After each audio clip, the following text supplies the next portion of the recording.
I'm here with my friends Alexis, Martha, and Johnny, and we're sitting down to a meal that's called Nyotai Mori, which in Japanese means female body presentation. It's an art form in Japan. We are not really allowed to talk to our model. There is a velvet wall, as it were, between us and the presenter of this fabulous feast. But the last thing you want to do is make her laugh.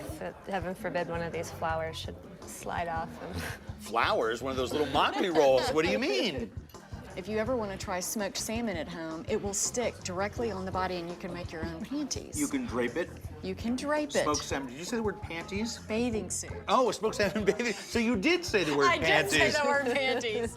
And an asparagus skirt. There's all sorts of things you can do with food on the body. Do you ever have any folks that write in? I mean, because, with your hat as a sex columnist, do you ever get people who write in who are talking about incorporating foods with their love life? I had one gentleman write in who's looking for help to keep the little admiral saluting longer, because as he's getting older, he's losing his stamina, and has nothing to do with anything other than age and your testosterone kind of winding down. So I've had, I wrote a column about that, and that was just vitamins, zinc, potassium, and there's nothing like visual stimulation either. It could be a short skirt as well as a skirt steak. I mean, it just depends on what you're sort of into. One of the things that I find really interesting is that eating well has become a class privilege in a lot of countries. There's a freshness factor and expense factor here.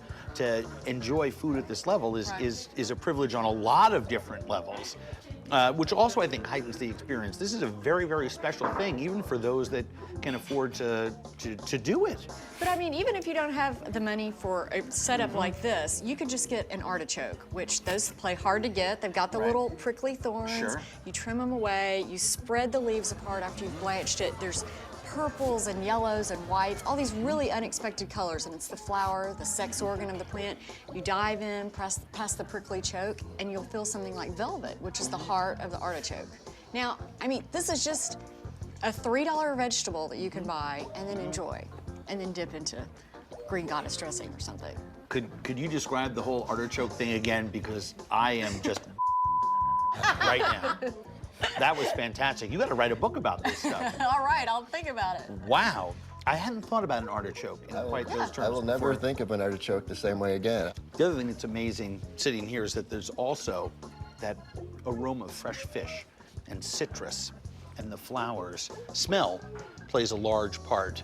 I think aroma is so important. There's this strong thing we call scent memory, where if something wonderful or bad or whatever happens while some scent is around you, think about rosemary or these very strong herbs, well then, if something good comes from that, the next time you smell rosemary, you'll sort of be transported to that same area.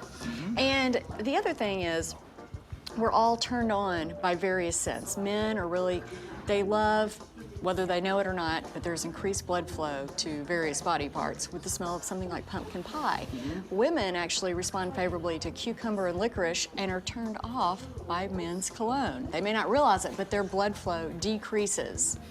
Wow. What does that mean? I'm throwing out the Hermès d'Orange Vert when I get home.